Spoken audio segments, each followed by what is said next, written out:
I don't have a go live button. Yeah, because you're not the host. Okay.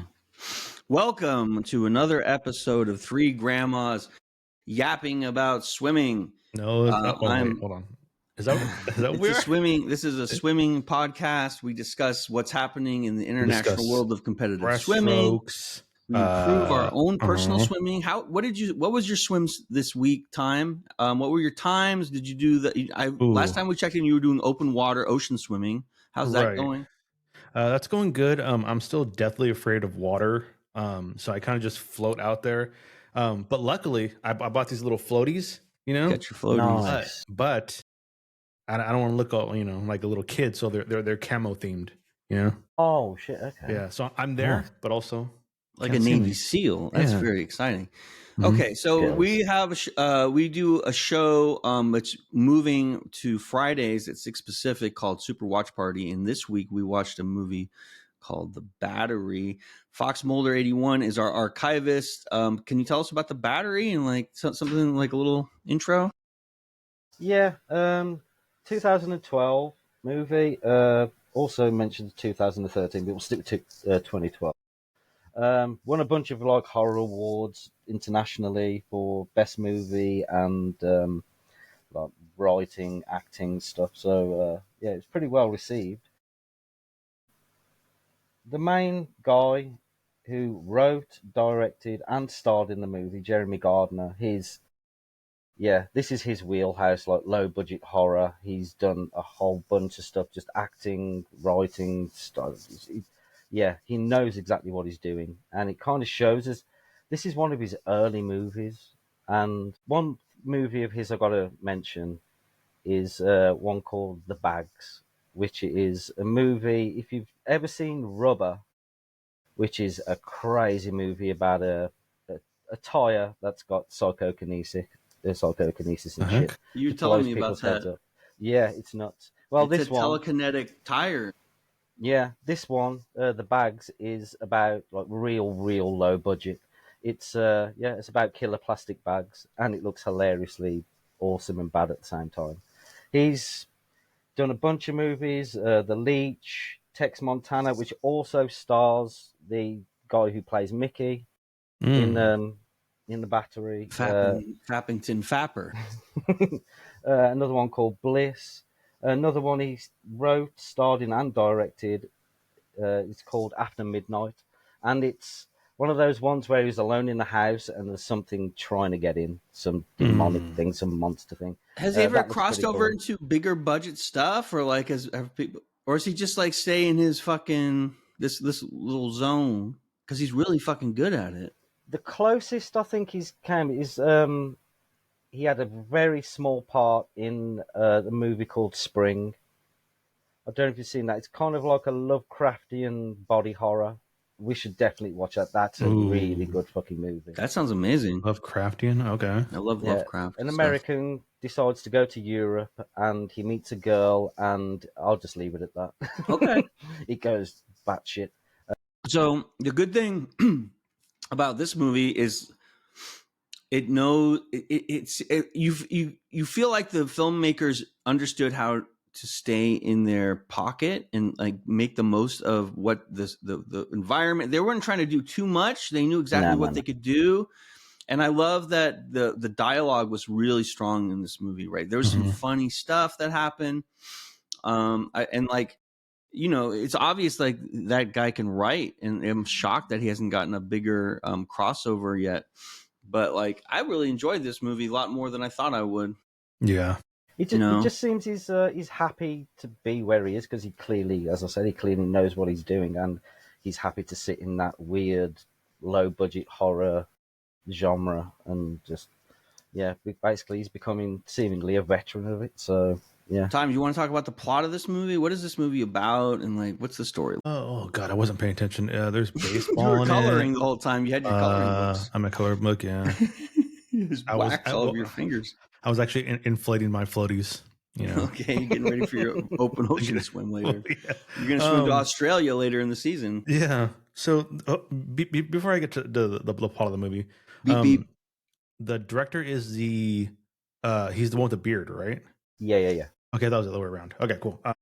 Yeah, so it's about two guys who you don't know their past until you get a little bit into the movie, but they are former or they're baseball players. They played together in a minor league team. One is a catcher, which is the one with the beard. He's the director. He's the catcher, and the other guy is the relief pitcher. And in baseball terms, the pitcher and the catcher together they form a unit called the battery, which is why the movie is called The Battery, which I love. I thought it was about changing Walkman batteries. It's just about changing. Yeah, I mean, but they did it like the first 5 seconds. Yeah. It's just the one singular battery. You just keep changing. Batteries not included too is what I was. Yeah. I was waiting for one of those little fidget spinners to fall out of the sky and spin around. Yeah. So yeah, it's just about two guys just traversing a somewhat post-apocalyptic world. It's surrounded by zombies. They're trying to survive, and kind of just their relationship and just how they go about things. One guy is very much. It seems like he's on a mission to kill every zombie he comes across. He's embraced the end times. He's like, okay, we're gonna get. Might as well enjoy it while we're here, right? Mm-hmm. So he's got a zest for life, and the other guy's not doing so well. And the other guy's just flying by. He's got his Walkman on, just listening to music, which is crazy considering the zombies are behind you all the time, and like you have to be aware of shit. Going around smelling girls' panties. It's a whole thing. It's a whole fucking thing. He's a bit of a pacifist, it seems, for like a lot of the movie. Right, yeah. He just refuses to attack the zombies. He'll lure them out, and then it's up to Ben, the guy with the beard, to just take them out. Yeah, which he does with a baseball bat, which is pretty awesome. And so he has some interesting self-soothing techniques too, right? Oh God, yeah. Later in the movie, very interesting self-soothing. Which is, I don't know, like, I think this was like a commentary on trauma or something, and also they wanted to put something in that most zombie movies don't have, right? Yeah, I definitely guess don't have because that, like you're never gonna see this coming, right? Because like, what is the last thing you're gonna be thinking about when like there's decaying corpses trying to eat you, and you're locked in a fucking Volvo in the back, right? And this guy is just like, it gets him intrigued, right? And it's a very interesting scene where he relieves himself. There's one zombie that he comes across where he's by himself because the Ben went fishing, and he's just laying in the back of his station wagon, and then a girl zombie comes up and she's trying to get in, and her chest is being pressed up against a glass, and he's like, "Well," he's afraid, but it manifests into something else, and then he gets caught too, which is super fucking awkward, right? Because like then Ben rolls up and like cooks the zombie, and he's like, "What the fuck?" Yeah, they never really talk about that again. Screaming and rolling. He's just rolling. He's like, "I can't fucking breathe. This is too fucking funny." Yeah, and that's what stress can do, though, right? Because like people react differently to weird things. Like I can imagine that shit has happened in more peculiar places than you could imagine. Like in stressful situations, like some people's fight or flight takes them there, and like they're just trying to calm themselves down or something. I don't know. There. That's a baseball crazy place to Princess go. Says. But I mean, it had two things that zombie movies don't really have, which that first one, the self, what do you call it? I call it self-soothing, which is a very nice way of saying it, and people don't get offended otherwise. Because when you talk about the other ways of saying it, people immediately get disgusted. Stressful, yeah. The other thing that they seem to not worry about in this movie is which you get like in almost, it seems like every zombie movie you encounter the same trope, and it's don't shoot the gun because you're going to attract other zombies, and this just is not in there. Yeah, you can fucking fire your guns, no problem. Like I would, like if they had a machine, automated weapon, they could really cook a lot of zombies. Yeah, they don't. Like they're just willy nilly, just shooting the gun and don't even care. And oftentimes that doesn't happen. There's one time where they're surrounded by zombies, but for the most part, they're just dealing with the little group they have in front of them, and that's pretty much it. Yeah, because that's one of the main things in the movie. It's a bit of a road movie, but they tend to take the back roads and go through the woods to keep. Obviously, they're in a pretty damn rural area, so the numbers are going to be down anyway. So they avoid towns. Right? They come across awesome, like horror movie style cabins and the houses and whatever, and they just gather whatever they can. So. Yeah, they run across. Well, they come across very few zombies. which for the most of the movie, the one guy, Mickey, he refuses to say the Z word, Yeah. which is Right. a nod to Shaun of the Dead. But so they can kind of blast and they can see for quite a distance, so they're not really worried about that shit.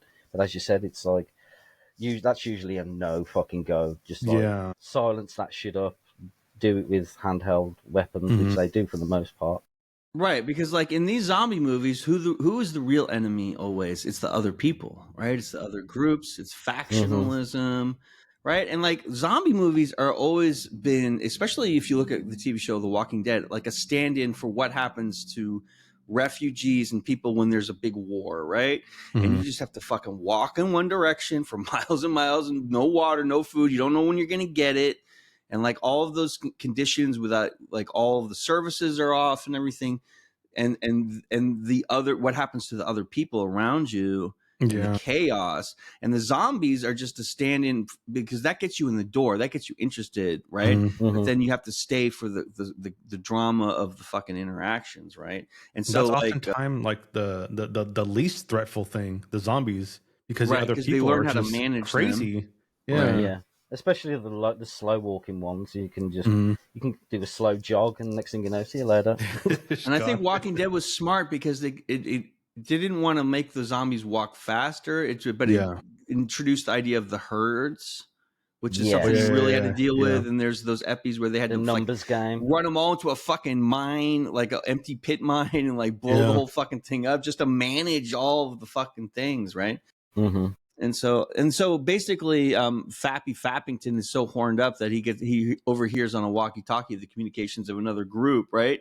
And Mm-hmm. he Right. can't let it Yes. go because he hears mommy's voice and he has Mhm. to call Yeah, mommy every 5 minutes, right? yeah, Annie. Yeah, he Annie, becomes obsessed. He falls in love very Annie, are you quickly, and okay? you can Are tell you okay he's here? one of those guys. He'll go on a couple of dates. I love you. I love you. He'll be Mhm. holding the boombox outside a window type shit. Say anything syndrome. He has say And anything and syndrome. Yeah. and she tells him like, "Hey, stop! Don't contact us. Like He's like, listen, this this isn't is for cool and you." chill, but don't like fucking blow up the spot, right?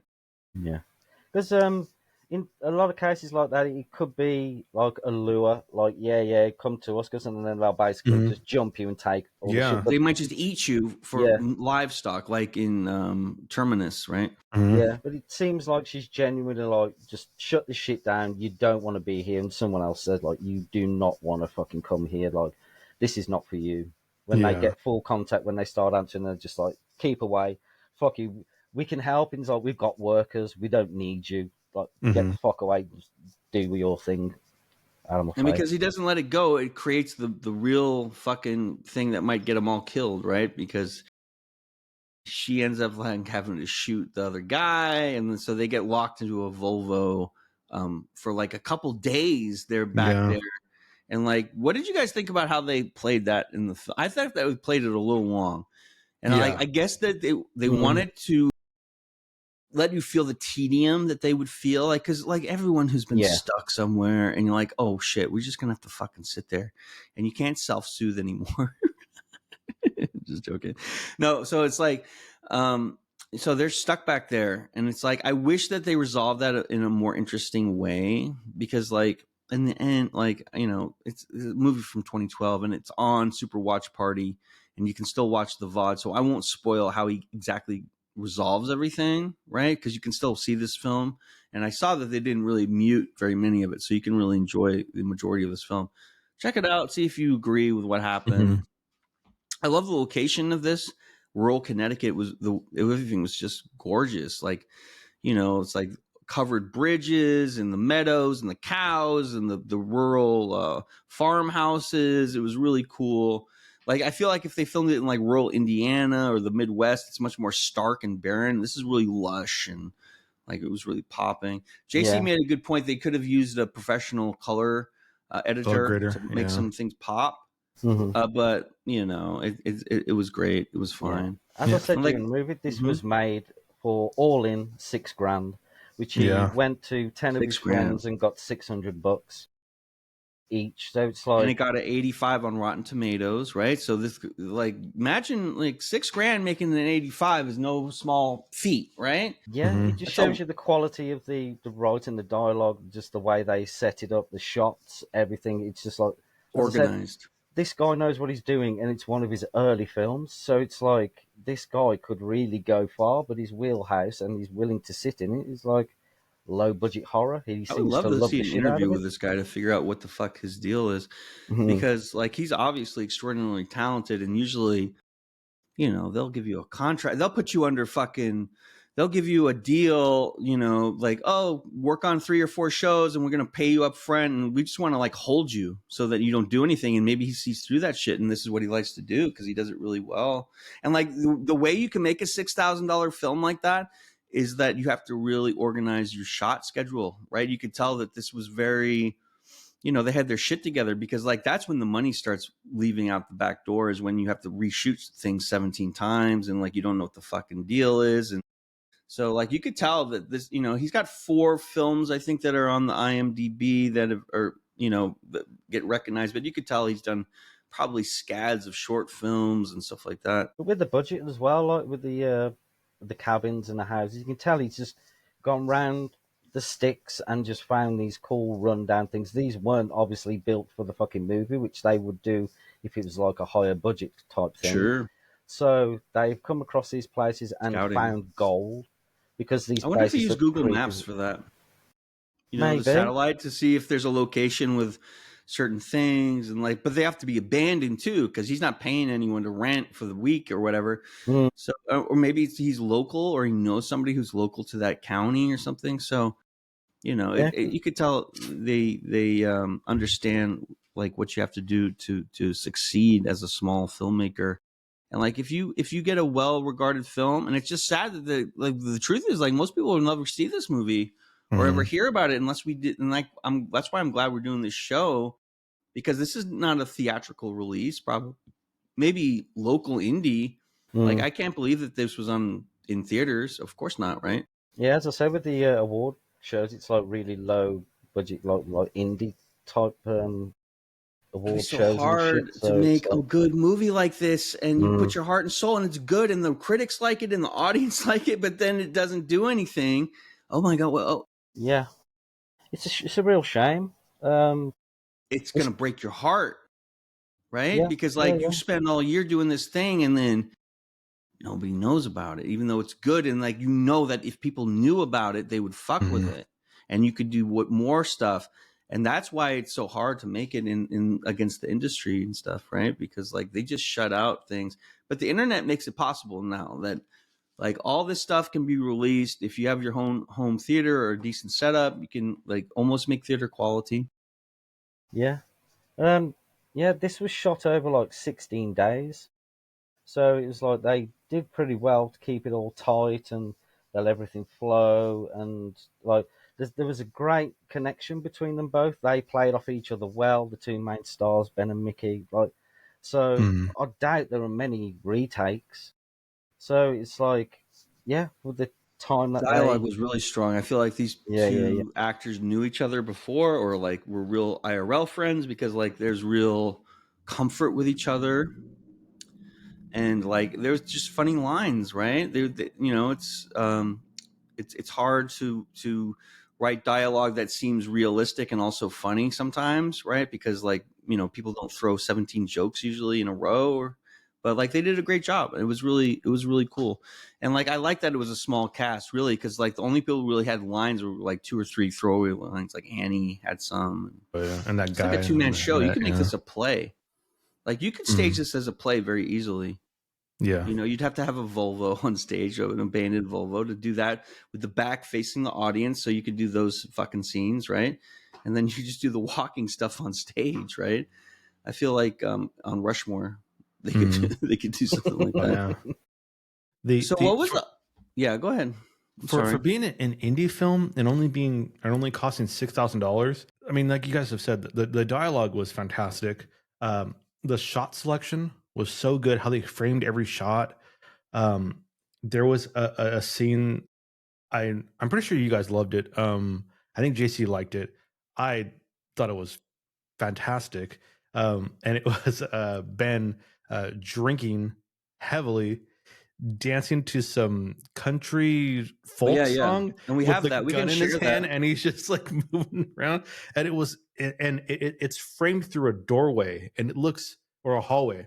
Yeah, when it starts It looks shimmying so across. good. Yeah, Yeah. he's going back and forth, and it's like it was such a not a warm, but like such an eye pleasing, such a audio pleasing shot. Like everything about it was just so like nice. Mm-hmm. Yeah. Yeah. I have that. We can share that right now. Yeah. That would be a fun thing to share, I think. Let me get the thing. Yeah, the soundtrack. The soundtrack is Oh, perfect soundtrack for this, was great. this Yeah. movie. It's almost like Slacker. It's lo-fi. It's nasty. It's grimy. But It's really good. Even like some of the more calmer songs, it just fits so well. Like some of the groups I've gone down, like Rock Plaza Central. That's the one that done the song where Ben's dancing in the air.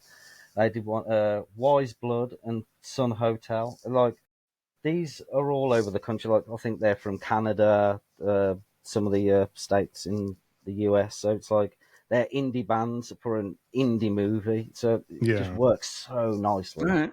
Let's watch let's watch a little video. It's only 2 minutes. This is the song, but not the fucking clip, right? Yeah, no. This clip has nothing to do with this movie, though. Yeah, Right? absolutely nothing. Yeah. Can you Now find I'm the clip? interested. I don't know, Foxy. Do we have the actual clip from the movie? Let me see. Let me look it up. Yeah. There's I really should have posted that, but I thought the whole song would have been pretty cool. There's the Ben. What's the name of the song again? Remind me. Dance Together. We Dance Together. By Rock Plaza Central. Just put Ben dancing the battery. Oh, there it is. There it is. Perfect.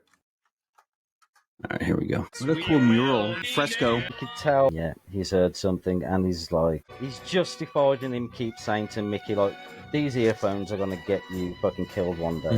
Yeah. So he's I think if this movie came out a little bit after 2012, it would have a better chance because people would have better internet. Like if it came out today, people would be able to access this movie and they could watch it, right? But in 2012, it wasn't really, the infrastructure wasn't set up to stream an indie film like this, right? Unless Netflix bought it or something. So I think it would have a better chance nowadays. Yeah, it's a lot of those services are like really oversaturated with, I hate to say it, but absolute dog shit. And this would like rise above those so well in the early days, but now it's like it would still be buried. But it's like, for me, it was like a hidden treasure. I saw this, I think it was about 2015, and I fell in love with it. Like I thought it was absolutely fucking brilliant. Just a different take, and just the way they go about the monotony of just, especially going like on the back roads. And there's a lot of the time there's fuck all for them to do, except just sit around and just I have some good news. Exist. Jeremy Gardner is working on a new film that's coming out, directed by Juan Ortiz, called Dorothy, and it's about, in a chaotic future world where people believe in witches, a gig worker goes off the grid to help a young girl stricken with a contagious and disfiguring illness, and he's the lead actor, so he's doing something. Nice. I'm in already. He's been, but he hasn't made anything since 2014. I'm like, I just assume he's been Twitch streaming like Lance. Is that what happens with indie film? Like, does he have a Twitch stream? I bet he does. I would be shocked if he didn't. He's starred in a bunch of stuff since then. Has he? Yeah, okay, yeah. A lot of it is like low-end horror. And I've noticed a lot of the films he's in hover around that IMDb score of around 5. So for horror, he's sitting in a decent place. Like very few of them drop below 5 and like head towards the 3s, and like he's in some decent low budget stuff. So he directed After Midnight in 2019 when his girlfriend suddenly disappears, leaving a cryptic note as the only explanation. Hank's comfortable life and insanity begin to crack. Then from the woods surrounding his house, something terrible starts to break. That sounds awesome. And and it's on Hulu actually. And Pluto, so you can see this at home. Like Pluto's free, some commercials. But I'm gonna watch this because I'm a fucking Jeremy Gardner fan, I think. Yeah, he's the actual main star in the Tex Montana movie. As I say, he appears in 2 of the movies. Who's Tex Montana?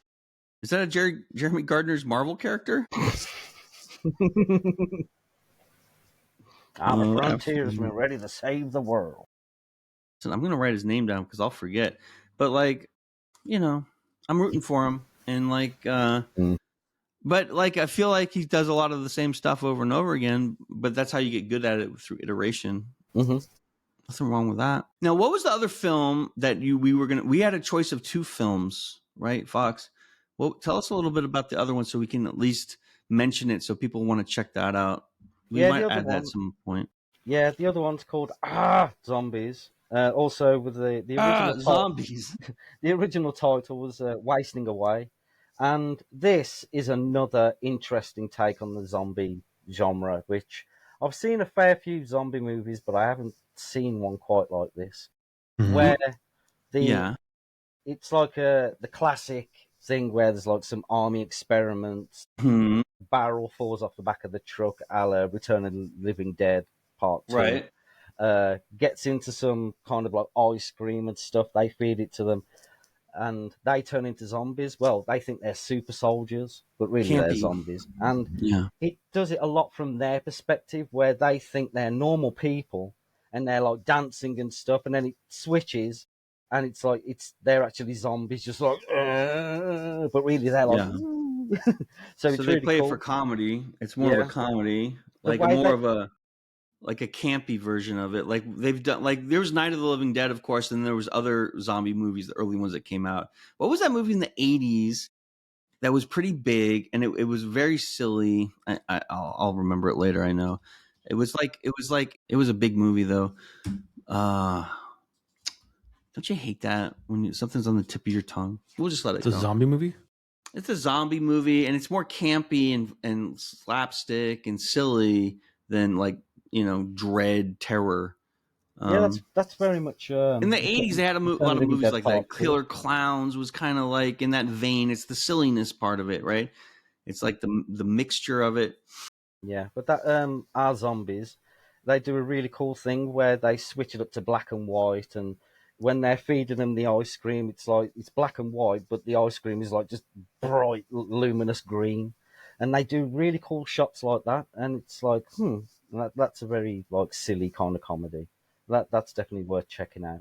It's got a bit of a mixed bag, but I think when people are going into stuff expecting some high end zombie stuff and it's like really low budget, some people just don't get it, in the sense that like they don't know what they're stepping into. Therefore, it's like, oh, it's shit because it hasn't got big explosions, it hasn't got Right. hordes of zombies like World War Z and all that kind of shit. But yeah, it's really cool for what it is. You have to take these movies as they are, which like they're going to be a little bit hit and miss with the comedy. It's going to be that kind. So it's but as a concept, it seems pretty fucking cool. Are you a fan of Italian zombie films like by Dario D'Argento and all those? Yeah. I've delved into a bunch of those. I've got a few lying around. I've got like zombie flesh eaters and stuff like that. Yeah. Do you fuck with that shit time? Are you a zombie film guy that like looks for it, or is it like if they give it to you, you take it? I was talking to Flame about this last night when after the movie we were getting dinner. I told her, I was like, you know what, it has to look good for me to like to watch it. I'm not someone that seeks it out or is like, oh, it's a zombie movie, I'm in. Like it's not really something I'm into. Yeah. I think I lean more that way onto like video games, like zombie video games. I'll play those.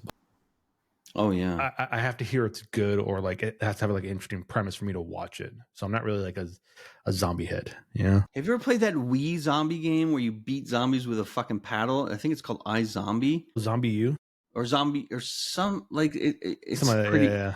It's not a bad game actually. It takes place in London. It's just first person, and it's all there's no guns, and you just like. And it's pretty much like on all the Game Passes now, PlayStation Plus and stuff. It's been around for a long time. I feel like it came out between PS4 and PS5. And it was a launch title for the Wii U. Yeah. Right. It was a launch. Okay. All right. So you know that one. Yeah, no, check that one if you're looking for a game about zombies. It got like re-released like a bunch of times, like because it didn't sell on the Wii U, so it released on PC and everything else. Yeah, but it covers the like the hat, right? The guard from the guard, yeah, and he's like this from the palace guard, one of the palace guards. That's the one. That's not a bad game. That's not a bad game. I mean, it's not a great game, but it's not bad, right? As far as it gives you the vibe and the fear and the you know, the overwhelming, like a good survival horror game you should be overwhelmed, right? Oh, yeah. That's the whole idea behind it, right? It's that you're underpowered for the whole thing. Yeah. And that you have to make it from save room to save room, and you have to go back on the map and iterate, and like there's certain things that you must do, right, to be considered. And like I remember when everyone got so mad when Resident Evil 7 came out because they just threw all that shit out and just tried to make an action game, and people were not having it. I think it's 6. Or 6. Is it 6? What was 6, that? Yeah. Was that with the 6 storylines? 7 was the reboot. Yes, yeah, you're right. 7 was when they went back to the basics. 7 was the good one. 7 and 8 they got back to classics. Yeah, I remember the demo when it dropped. Yeah, how good it was, right? Yeah, I think I remember playing PS4 demos mattered. I remember the fucking Kojima. Remember Kojima had that game PT. Oh, PT, yeah. And I kept it on that PS4 for a long time. People were selling PS4s because they couldn't access it anymore. It was really cool. And it's so sad, and it's such a sad commentary that they never could finish that, and they came out with that Silent Hill that was okay, I guess, but like probably wasn't anywhere near as good. No, yeah, I mean the Silent Hills was a new game from Kojima, and it was like co-directed, or like a lot of input was with the Guillermo del Toro, which is like crazy. Yeah, Guillermo del Toro. Yeah, that is nuts. Welcome, Arthur Morgan. How you doing, my guy? I haven't played a really good horror game in a long time, though. I feel like they shovelware it on Steam so badly that people don't even want to try it anymore. And there might be a good one out there, but I don't know what it is. I'll recommend. I think the last one I played was Resident Evil 8. Yeah, I mean, Resident Evil always fucks. Yeah. What do you got, Fox? Days Gone. Oh, yeah. I have that. I haven't played it yet. I've been meaning to play that. And they just upscaled it, too. I'm going to have to play that. That's a good stream game. When you've got fucking 300 zombies running after you and you're pretty low level and you haven't got all run, right? Yeah. Yes. And it's masses. Holy shit, man. I was like sweating. Like I haven't played a game that's had that effect on me for quite a while. And I'm just like, fucking run! Just screaming at my controller. Why fucking blaming the controller when I clearly pressed something wrong? I was stressing and sweating. I fucking love the shit about that game.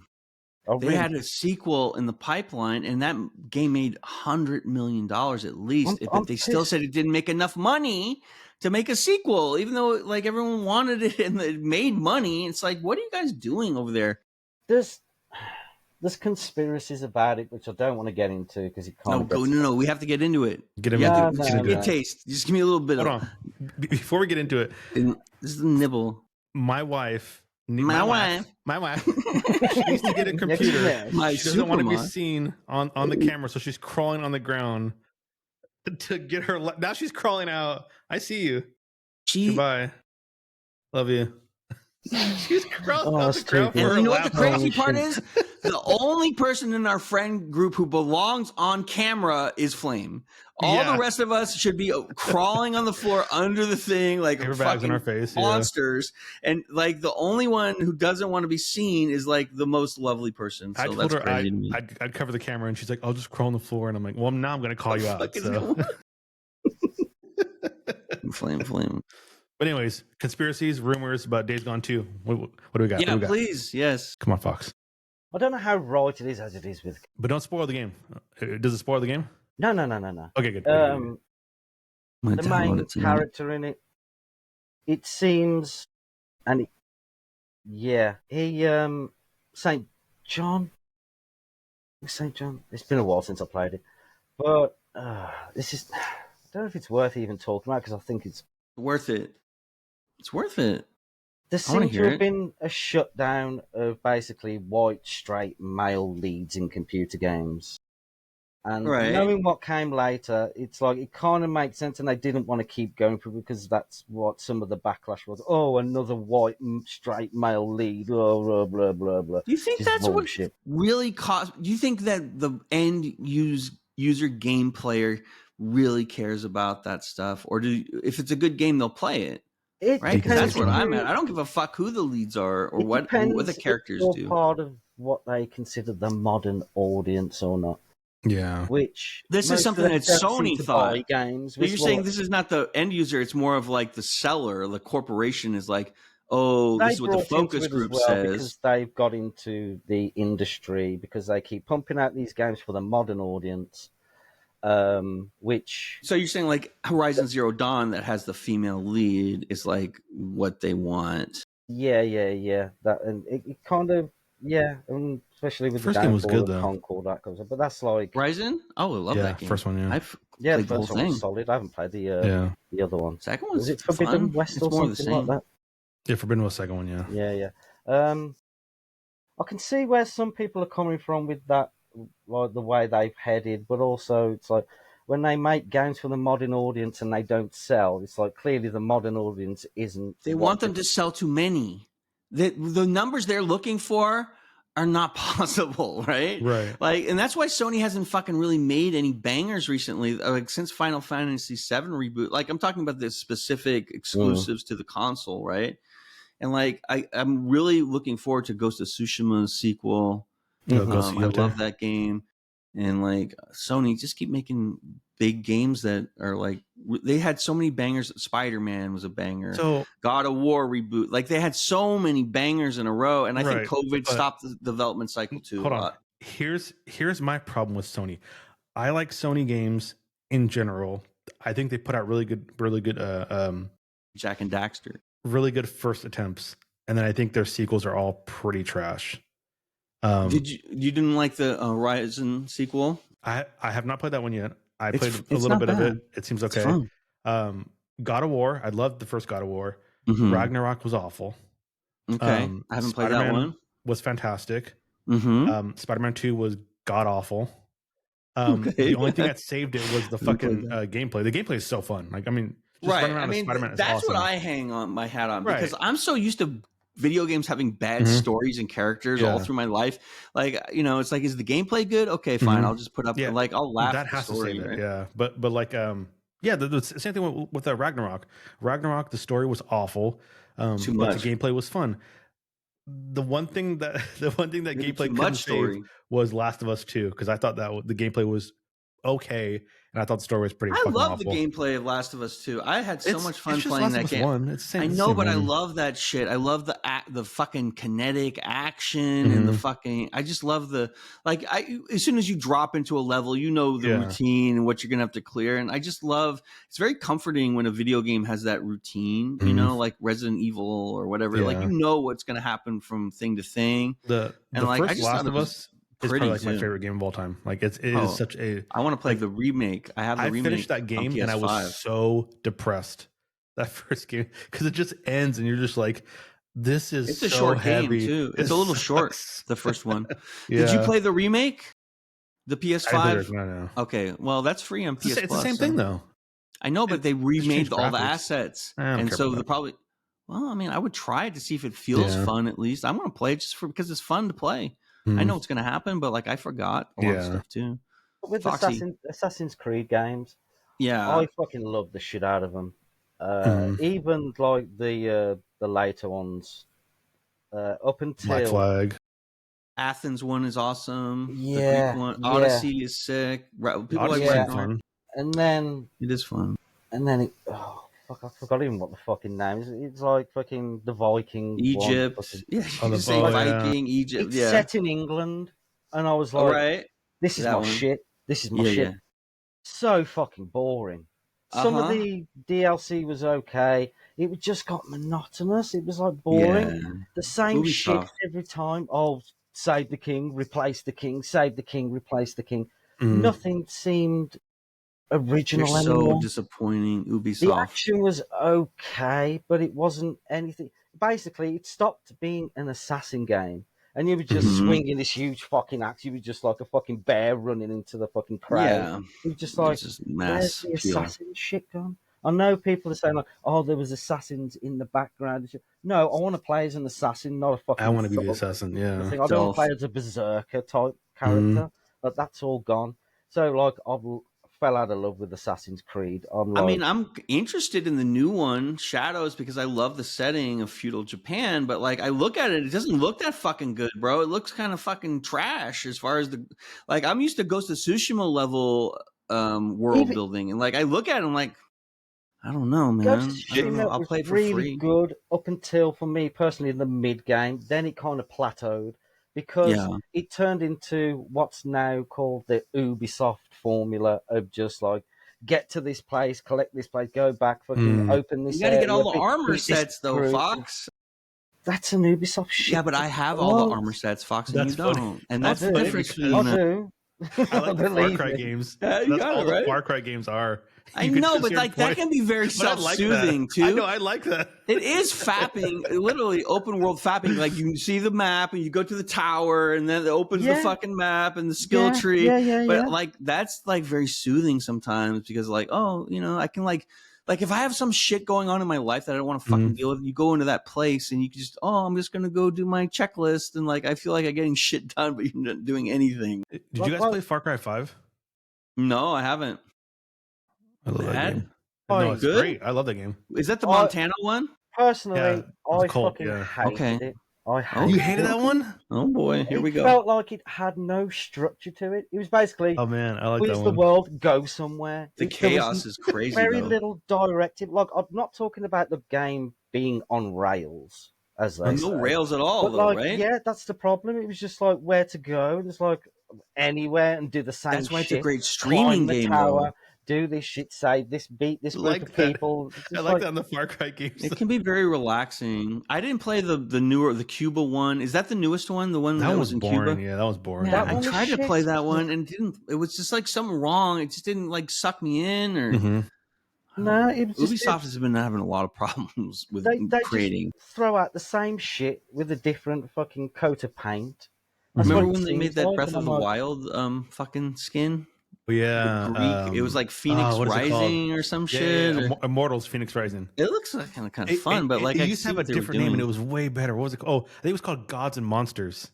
Yeah. Yeah. I want to check that out. Ubisoft, call me. I want to help you. I want to get you back on schedule because we miss you. They need to do something because they had. They were going to make Beyond Good and Evil 2. I remember seeing the trailer for that. Making it. They're still. That was 30 fucking years ago. I feel like it's like what is going on? Like every time I hear about them, they're going bankrupt. Yeah, they're French. It's a French thing. They just sold off a bunch of the company to keep themselves afloat. Everyone's tired of the same shit. It's like being fed the same shit every single day. You're gonna get tired of it. Bethesda fell off too. Oh God! Remember when Bethesda had that run where they were doing Wolfenstein reboot? They had Doom, right? They had these like 3 or 4 games from their partner studios, and then after that it just fucking fell apart. I feel like they just didn't make anything like what was the one? Starfield? Horror game. Oh, Starfield, right? Oh God! It's like, why didn't Starfield work though? What is it about Elden? Empty. Oh, here's a planet. There's so much to do, and you just go, "Oh, I'm going to run for 45 minutes before it's I run." It's like Mass Effect, right? Andromeda, nothing to do. Okay. If you have a big open world and there's nothing there, it might as well be an empty world. And that's why curated games can be better sometimes. At least you can kind of get it with No Man's Sky because they're pretty much auto-generated worlds, and there's a lot of landscapes and shit, and you can zoom across it. But like with a game where it's like, all this exploration, and I've seen people play it, and it's like, there's nothing here. Like they're going 360 and there's fucking nothing. Mm-hmm. But with Bethesda in general, why would I want to explore if there's nothing to fucking find? Yeah. Right? Like that was good about Ghost of Tsushima.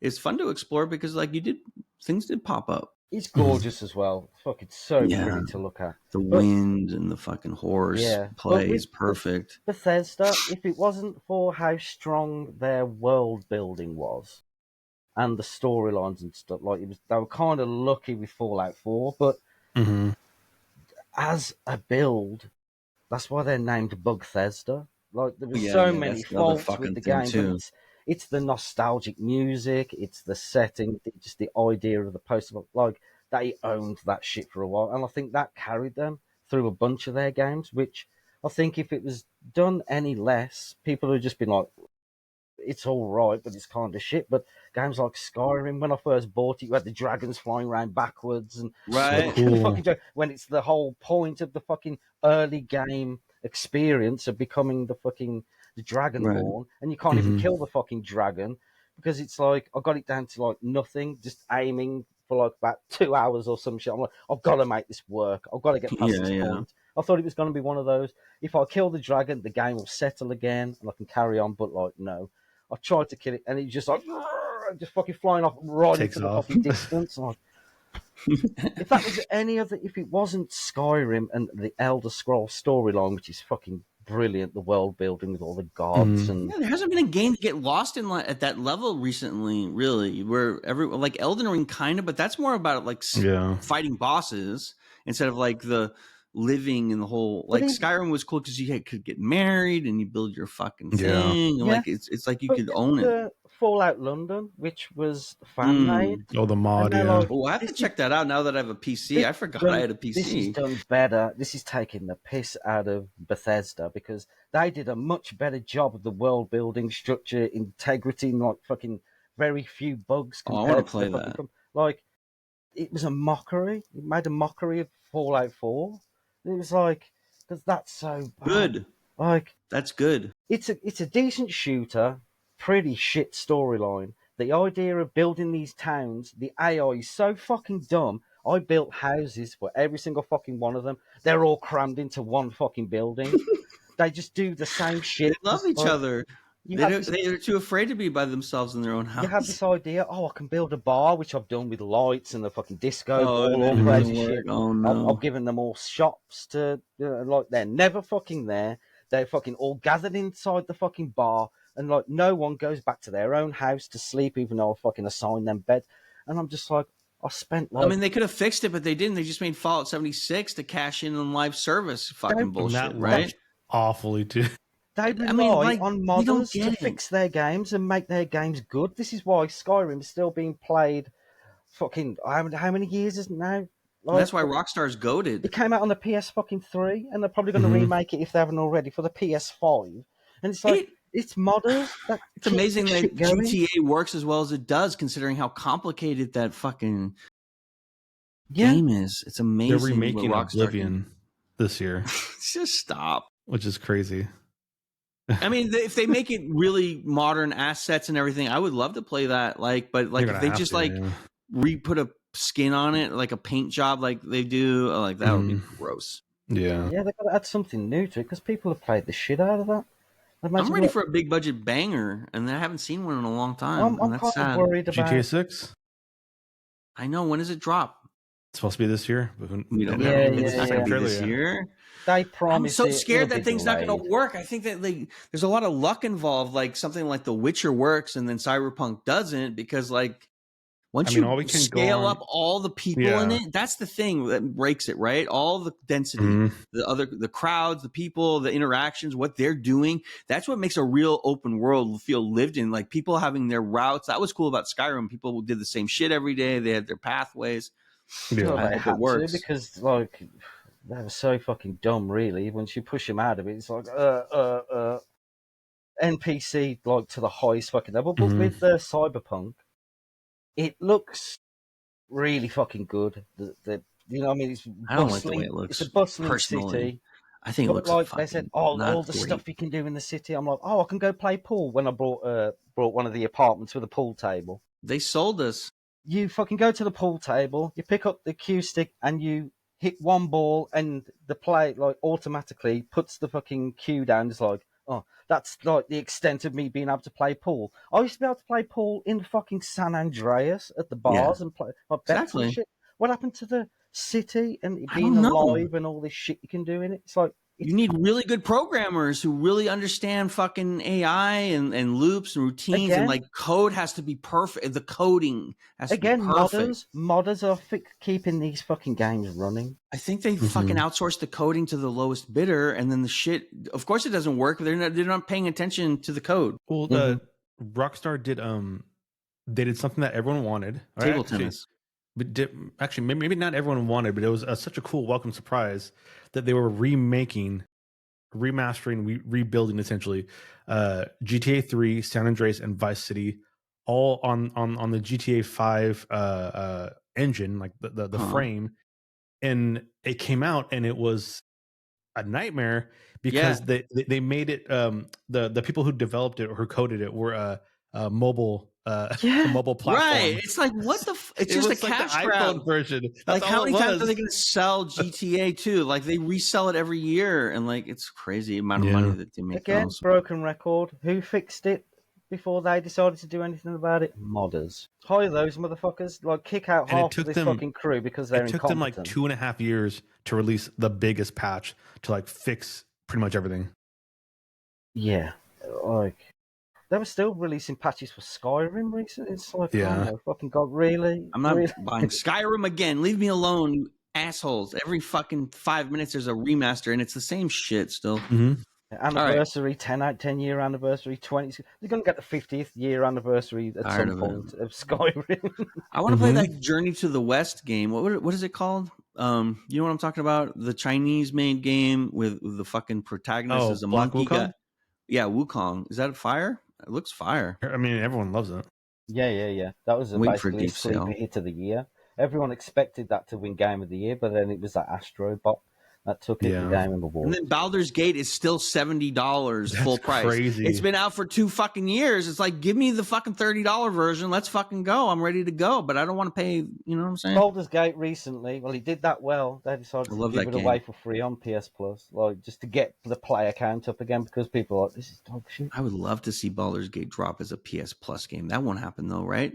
I heard what they do is they get a budget every month and they can like. Sorry. That's why there's so many old games. About Dragon Age. Sorry, my bad. Dragon Age. The new one. Sorry. How is it doesn't look good at all. It looks like shit. New? Why? I want to play an RPG that's good so bad. Dragon's Dogma 2 was fun, but I need more. JRPGs, they're taking over. Yeah, but I want a fucking old Western kind sometimes. I like just both. Just play the greatest game ever created, Balatro. Just fucking play it. All right, let's sum up Battery. It's been an hour. The movie, what we were talking Remember about. this movie? No, that's okay. Well, I was trying to pad to get to an hour because this is the thing. Like we already talked about the movie last night too, so like I think it's perfect and like, but that's where these things take you, and it should be able to like go where the conversation goes. There's no rules here. It's just right. Time. Do you want to give your sum and score and how many faps? How many times did you fap? Oh, how many times did I self-soothe? Oh, let's see. Self-soothing score of. Oh, you know, I don't think I can score this movie without commending Fox. He's 2 for 2. 2 for 2 on picking these movies. It's getting cute. You know, so cute in here. He's batting 1,000. You know, keeping up with the baseball theme. So yeah, obviously kudos to him. But yeah, I really like this movie. My main gripes with this movie would be there were 2 segments in it that I understand what he was going for, but I just felt it was way too long, and that was them stuck together in the car, and then something happens at the end, and he's there's a longer segment again that kind of leads into the credits, and I felt like those 2 parts could have been shrunk down quite a bit. Everything else, I felt like it was really good. Acting was good, sound design was good, shots were good, framing, pacing was good, except for those 2 scenes. I just really liked this movie. I thought it was great. The baseball theme obviously put it over the top for me. It gets extra points for saying the name of the title in the movie because I like that. Yeah, it was just a good movie. I'm going to give it like an 82. You can recommend it? I would recommend it. 100% recommend it. Beautiful. Fox? Same thing. I've said it during the movie. I've said a bunch of it now. The soundtrack is fucking phenomenal. The setting, everything about it, it was a real surprise. I thought, oh, this is going to be a weird one. I thought it's going to be a bit boring road movie, but nah. Just the way it fills out, even when they're doing nothing, the songs done well, the shots, the drifting shots when they're walking, just everything just sits well where it's supposed to be, and it's like, yeah. What would I rate it? 85.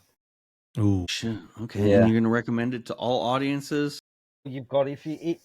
especially the fappers. Oh, Jesus! Like, Yeah, if you're interested in yeah, fapping yeah. in cinema, definitely go rent this. Yeah, there's so much to love about it. In just as an indie movie in general, this is Who are like, those guys? watch this kind of movie if you want to learn how to make movies on a very fucking low On a budget. The And peak, that's a good lesson, right? the peak of Study low budget this. movies is Primer, done on 10 grand. One of the greatest sci-fi movies you'll ever see. Fucking time travel movie that's like, it'll blow your fucking mind. For 6 All right. grand, this is like way more than what you'd expect. As a zombie movie, okay, it's not got all the hordes and a lot of action and not much urgency and all that, but it's a different take and it's very interesting, which kind of also drew me into it. So yeah, 85. I'm happy with that. Okay. And then what's going on with those otters? Can I get a report on the otters? What are their names? These otters. I didn't know Flame had otters too. That's a coincidence. We both love otters. What's going on with us? Hold on. These are more than Flame's otters. She designed these. What? Yeah. Flame, you're holding back on me. You have this qualities that we need for the show. What are you doing? We need your art design. And they're magnetic. Their hands. Oh, they're so beautiful. And they float together. When I found somebody has a hidden talent, it makes me very emotional. You're bringing out toys. Flame. I'll just bring out this. And then Fox has that. But you didn't design that. That's the difference. That's the diffy. No, but he picked it out. It was fresh. So what do you mean she designed it and then they made it for her? Yeah, it was a sticker and then they turned it into a stuffed animal. Flame, awesome. Why aren't we doing this for us? Did you see my stuffed banana mock-up I have today? Did you see my banana? That's the Pragpro. I was shitting on her the other day, telling her she's not very creative because I just like to fuck with her.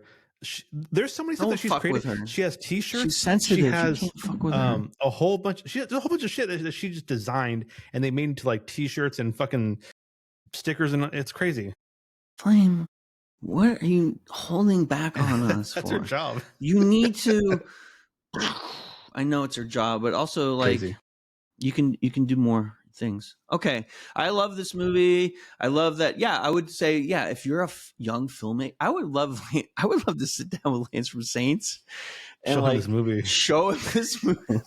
Why can't you do he'll get defensive if I do that, right? He's gonna say, "What the fuck do you know, my guy? You never filmed." I'm like, just say this was $6,000. How much was Saints?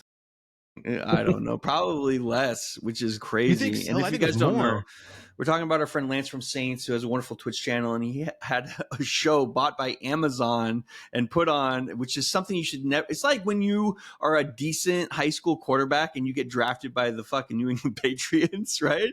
And they set you up for failure, right? And so, like, he didn't want to make it his first feature, so he had a film chopped up and called it a mini series, right? Saints the mini series, and he's a wonderful guy. And you know what? He's so much of a better director now than back then. It's not even fair to talk about it. I wish he would just stop talking about the Saints thing, right? Because people think that's all he ever fucking did.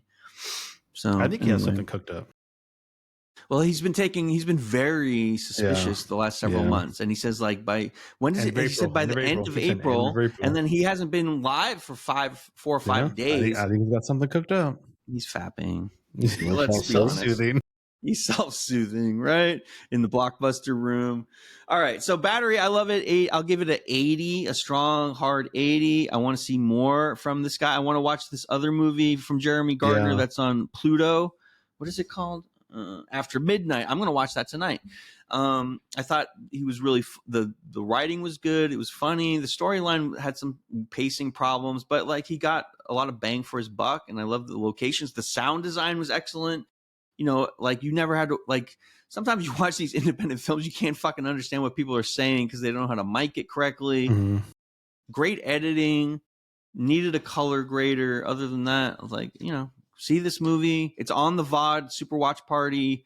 It has its own channel, and you can watch the VOD, and you can see it. And it's sick. And that's it. And we'll be back on Friday. Not this Friday. Back tomorrow. back tomorrow here, right? For Okay. Lance from Saints, right? We're going to review Adolescence. Do you think he remembers that he has a thing? Do you think he watched the show? I haven't watched it yet, so I haven't watched the last 3 episodes. Okay, could you do me a favor and message Lance and remind him He's not that gonna he answer has me. this thing tomorrow? Yeah. He's not going to answer. But like, just remind him and that's all we can do, really. What time is it? Do you remember? I think it's just. Let me look at the puppy calendar. Hold on, chat. Yeah, I don't want to say it because then it'll be wrong and I'll be fucking. Then I'll have to 1 p.m. for us. 7 Pacific. So 10 for him. And yes, chat, the chanclas do match the shirt. Okay? Because if you're not doing this at home, you're not trying. Right? That's from my art director. Okay. So tomorrow at 7, Adolescence. On Friday, I'm doing my show with Omega Robot on Pragpro. And then we're back on Saturday to watch JC's favorite film. Do you think JC's going to show up for his favorite film? That'd be fucking hilarious if he didn't show up. He's going to swim away one of these days. What's that? What movie is that? It's going to be Her with Joaquin Phoenix and Scarlett Johansson. We're doing a special series where we watch our all-time favorite film. You're going to watch Short Circuit, right? Time, that's your favorite film about the robot? Short Circuit 2. Okay. Yes. And then I'm going to watch Bridges of Madison County, and that always just gets me fucking emotional. I just love long, drawn-out melodrama. Mm-hmm. No, I think I'm going to do I might not pick The Exorcist. Have you seen The Exorcist, right, Time? I've never seen it. Oh, you've never seen? Okay, well, then that's it. We have to watch that. And then you have to get the highest res version you can find and get the good part. I'll be crushed if you don't like this movie, though. Maybe I have to pick a different movie. Maybe I pick Herbie Goes Bananas, which is my second favorite film. Have you seen Herbie Goes Bananas? It's flawless. This Volkswagen, you believe this Volkswagen has a personality.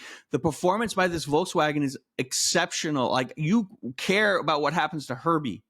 I am not fucking with you. And I'm not talking about the fucking Lindsay Lohan reboot. I'm talking about the OG. Have you seen Gus? It's about a kicker who's a mule, and he's in the NFL, and they allow this mule to kick field goals. What? It's a Disney film. Yeah, it's a wonderful film. Have you seen The Apple Dumpling Gang with Don Knotts? No. Fire. All right, we're going to have a series about those 3 films. Yeah, man. Listen, there's some fucking cool Disney movies back in the day, live action Disney movies, and they were just so fucking crazy and wacky. And like Gus, I swear to God, it's a kick. And they do this for 2 hours with this mule, and they're going back and forth. And like, well, officially, there's no rule about not having a mule kicker. It's that, that old cliche. That's where it comes from. Yeah. That's where it came from. That's funny. You guys have to see Gus. You have to see Herbie Goes Bananas, and you have to see The Apple Dumpling Gang, which is Don Knotts Unleashed. And if you know Mr. Furley from Three's Company, you'll be delighted and thrilled. I love Don Knotts. He's fucking magnificent.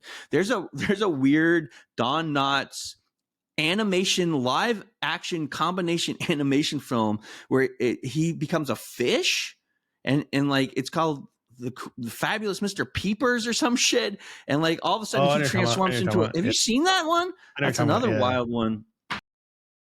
Cat, we will see you tomorrow. God bless, and then we love you, and that's it. Do we want to raid? We're raiding right now. Who are we raiding? The nicest person that we know.